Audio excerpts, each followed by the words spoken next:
दूर गांव में चारों तरफ हरियाली थी। खेतों के पार एक तरफ नदी बहती थी और दूसरी तरफ एक पहाड़ी थी। नदी और पहाड़ी के बीच की समतल भूमि में ताड़ के बहुत से वृक्ष थे। बैसाख लगते ही इनसे ताड़ी निकालने का काम शुरू हो जाता। ताड़ी निकालने का काम बटाई पर होता था। जिनके ताड़ के वृक्ष थे उन्हें बांटकर आधी ताड़ी मिल जाती। ताड़ी पीने वाले ताड़ी पीकर मस्त हो कहीं आम के वृक्ष के नीचे बेसुध पड़े रहते। इन्हीं बेसुध पड़े रहने वालों में से एक नाम था शमशेर सिंह का। शमशेर सिंह एक छोटा किसान था। किसान इसलिए कि उसके पास खेत थे, पर शमशेर सिंह को किसानी का काम कभी नहीं भाया, इसलिए वह खेतों को बेचकर खाने लगा। वह दिन भर खाली बैठा रहता, ताड़ी शराब पीता और जब पैसों की कमी होती तो खेतों का एक टुकड़ा बेच देता। वह अपने घर में अकेला था। माँ बाप उसके गुजर चुके थे और भाइयों ने उसे अलग कर दिया था। काम नहीं करने वाले आदमी को भला कौन बिठाकर खिलाता। भाभियों के रोज रोज के तानों से तंग आए। उसको भी लगा कि बंटवारा करके अलग हो जाना ही उचित है। आखिरकार वह भाइयों से अलग हो गया। अभी तक उसकी शादी नहीं हुई थी। भाइयों ने भी उसकी शादी करवाने में कोई रुचि नहीं दिखाई। उनके मन में यह बात चलती रहती कि अगर शमशेर सिंह की शादी नहीं होगी तो आखिरकार उसके हिस्से की जमीन भी उन्हीं की हो जाएगी। शादी की उम्र शमशेर सिंह की कब की गुजर चुकी थी। शमशेर सिंह सुबह में रोटियां सेंककर दिन भर खाट पर पड़ा रहता। उसने अपने हिस्से की जमीन को बटाई पर उठा दिया था एवं बांट कर जो मिल जाता था उससे गुजारा करता और जरूरत होने पर खेत का एक टुकड़ा बेच देता। एक दिन दारू के झोंक में रोटी सेकते वक्त उसका हाथ बुरी तरह से जल गया। उस दिन उसे घर में एक औरत की बड़ी कमी महसूस हुई। अगर औरत होती तो उसे अपना हाथ तो इस तरह नहीं जलाना पड़ता। उसने सोचा। उसी पल उसने निश्चय कर लिया कि वह कहीं से एक औरत का जुगाड़ करेगा। वैसे तो वह गाहे बगाहे एक औरत के पास जाया करता था, लेकिन उसके बारे में सोचकर उसका मन खराब हो गया। उसे वह कैसे अपने घर पर लाकर बिठा सकता था। उसके पास तो न जाने कितने लोग आते जाते हैं। वह तो एक ऐसी औरत लेकर आएगा जो सिर्फ उसकी होगी। शमशेर सिंह जिस इलाके का था, उस इलाके में जिनकी शादी नहीं हुई थी, वैसे कई लोग लड़कियां खरीद कर लाए थे और शादी कर ली थी। शमशेर सिंह ने निश्चय किया कि वह भी अपने लिए लड़की खरीद कर लाएगा। शमशेर सिंह ने इस दिशा में कोशिश करनी शुरू कर दी। आखिरकार उसकी कोशिश रंग लाई और वह एक औरत को खरीद कर लाने में सफल हो गया, लेकिन इसमें उसे अपनी बहुत सारी जमीन बेचनी पड़ी। फिर भी वह खुश था कि उसके घर में कोई रोटी बनाने वाली तो आ गई। वह एक गोरे रंग, तीखे नैन नक्श वाली खूबसूरत सी औरत थी। वह सुनहरी पर जान छिड़कता था, उसकी सभी फरमाइशें पूरी करता। घर में सुनहरी के आने के बाद खर्चे बढ़ गए। इसी दौरान उसने 2 बच्चों को भी जन्म दिया। शमशेर सिंह के पास पहले से ही छोटी सी खेती थी। उन्हीं खेतों को बेच बेच कर वह खाता रहता था, लेकिन बेचकर खाने से तो सोने का पहाड़ भी कम पड़ जाए, फिर खेती की बात ही क्या थी। एक दिन ऐसा आया जब उसके पास बेचने के लिए कुछ भी नहीं बचा। जिंदगी भर बैठकर खाने वाला आदमी शारीरिक परिश्रम वाला काम भी नहीं कर सकता था कि मजदूरी करके अपने लिए 2 रोटी कमा ले। कुछ दिनों तक तो उधार लेकर काम चला, पर जब भूखों मरने की नौबत आ गई तो एक दिन वह घर छोड़कर भाग गया। सुनहरी अब उस गांव में अकेली और बिना किसी सहारे के हो गई थी, पर उसे तो अपने 2 नन्हे बच्चों का सहारा बनना था। भूख किसी की सगी नहीं होती। जब सुनहरी के बच्चे भूख से बिलबिलाने लगे तो माँ का ममतामयी दिल बिलख पड़ा। पड़ोसियों से 2 रोटी की भीख मांग कर लाई, लेकिन रोटी के साथ पति के हिजड़ा होने का ताना भी मिला, जो अपनी बीबी और बच्चों को अनाथ छोड़कर भाग गया। सुनहरी को अपने पति के बारे में ऐसा सुनना यद्यपि अच्छा नहीं लगा, पर उसके पास सुनने के सिवा विकल्प ही क्या था। पड़ोसियों ने शीघ्र ही दुरदुराना शुरू कर दिया।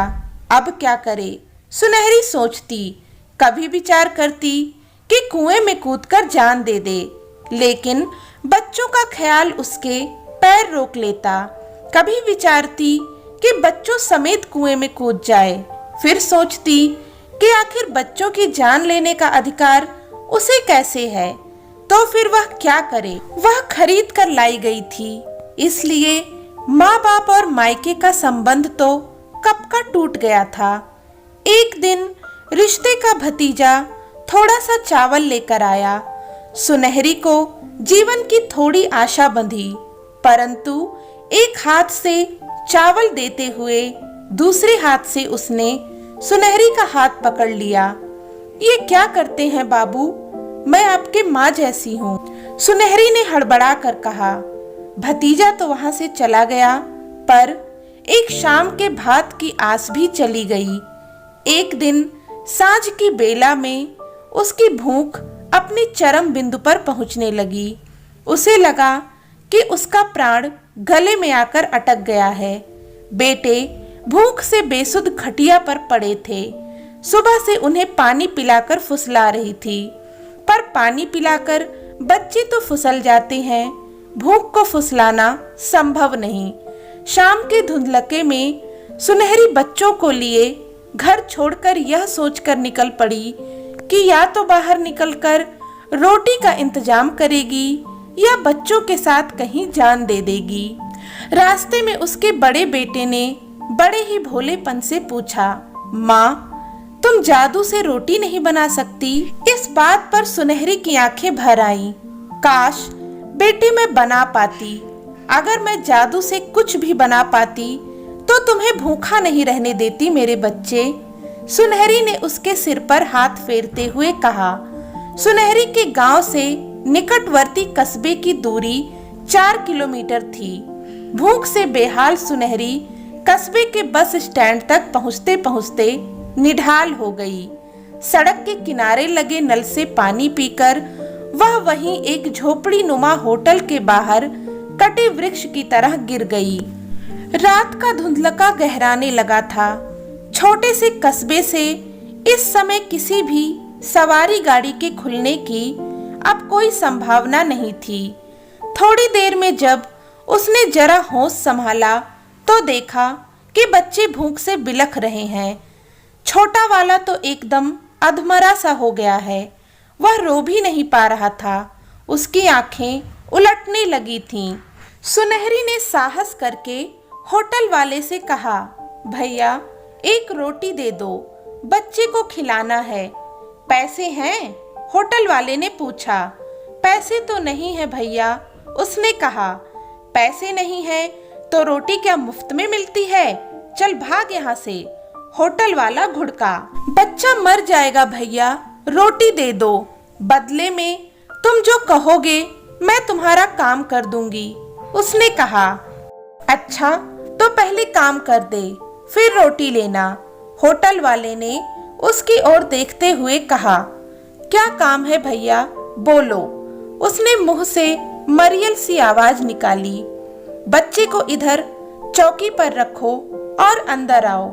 होटल वाला उसे होटल के पीछे बने कमरे में ले गया, जिसमें आटे की बोरियां और होटल में काम आने वाले अन्य सामान रखे थे। उसने उसे धकेलकर बोरी पर गिरा दिया।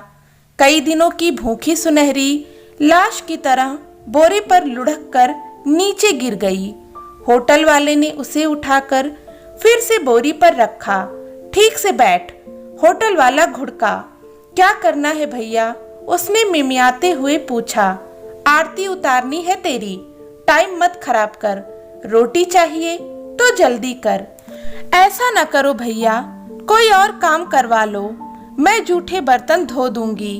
सुनहरी ने गिड़गिड़ाते हुए कहा, जूठे बर्तन धोने के लिए बहुत पड़े हैं यहाँ। देख, अभी दुकानदारी का टाइम है, टाइम खराब मत कर, नहीं तो भाग यहाँ से। सुनहरी का बड़ा बच्चा जोर जोर से रोने लगा, जिसकी आवाज उसे सुनाई दे रही थी। वह विचलित हो उठी। कोई माँ अपने बच्चों को भूखा मरने कैसे दे सकती है, चाहे इसके लिए उसे स्वयं कितनी बार क्यों न मरना पड़े। उसने आंखें बंद कर लीं और अपना शरीर ढीला छोड़ दिया। होटल वाला अपने काम में लग गया। कमरे में कोई दरवाजा या पर्दे का कोई इंतजाम नहीं था। सुनहरी की आंखों में आंसू आ गए, लेकिन उसे इस बात की खुशी थी कि उसके बच्चों के लिए एक रोटी का इंतजाम तो हो गया। लेकिन भूखे को रोटी मिलना इतना आसान होता तो कोई बच्चा भूख से नहीं मरता। अचानक से कमरे में एक आदमी और आकर खड़ा हो गया। वह किसी बस का खलासी था। सुनहरी ने अपने आंख से आंसू पोंछे और कपड़े संभालने लगी। तभी खलासी ने आकर फिर से आटे की बोरी पर उसे पटक दिया। जाती कहाँ है? हम भी हैं। खलासी ने कटु हंसी हंसते हुए कहा, भैया हमको जाने दो, हमारा बच्चा मर जाएगा। सुनहरी ने चिल्लाने की कोशिश की, लेकिन उसकी आवाज गले में ही अटक गई। भैया, आपने तो कहा था कि आप रोटी दोगे। आपने जो कहा मैंने किया। भैया, अब रोटी दे दो, मेरा बच्चा भूख से मर जाएगा। आपका पैर पकड़ते हैं भैया, इतना निर्दयी मत बनो भैया। उसने होटल वाले से दया की भीख मांगते हुए कहा। उसकी आंखों के आगे धुंधलका छाने लगा था। उसका गला सूख रहा था। चुप हो जा, होटल वाले ने हंसते हुए कहा और खलासी को इशारा कर दिया। खलासी भूखे कुत्ते की तरह उस पर टूट पड़ा। सुनहरी मृत देह की तरह पड़ी रही। उसके देह से संवेदना खत्म हो गई थी। उसे अब कुछ भी महसूस नहीं हो रहा था। शीघ्र ही यह खबर पूरे बस स्टैंड में फैल गई कि होटल में माल आया हुआ है। रात गहराने के साथ बस स्टैंड में रात बिताने वाले ड्राइवर और खलासी होटल के उस कमरे में आते रहे और निकलते रहे। कुल मिलाकर 15 जानवरों ने उस रात उस लाश के साथ अपनी हवस पूरी की और बाहर 2 निरीह बच्चे भूख से तड़पकर मर गए। बड़ा सवाल, क्या हम एक ऐसे निर्मम समाज का हिस्सा हैं जहां एक रोटी की कीमत इतनी महंगी है, जहां पर इंसान तो रहते हैं लेकिन इंसानियत खत्म हो चुकी है, या यूं कहें कि इंसान भी अब जानवर बन चुके हैं जिन्हें दूसरों का दुख, दर्द, तकलीफ, मरना, जीना कुछ भी दिखाई नहीं देता। दिखाई देता है तो सिर्फ अपना स्वार्थ। विचार जरूर कीजिएगा।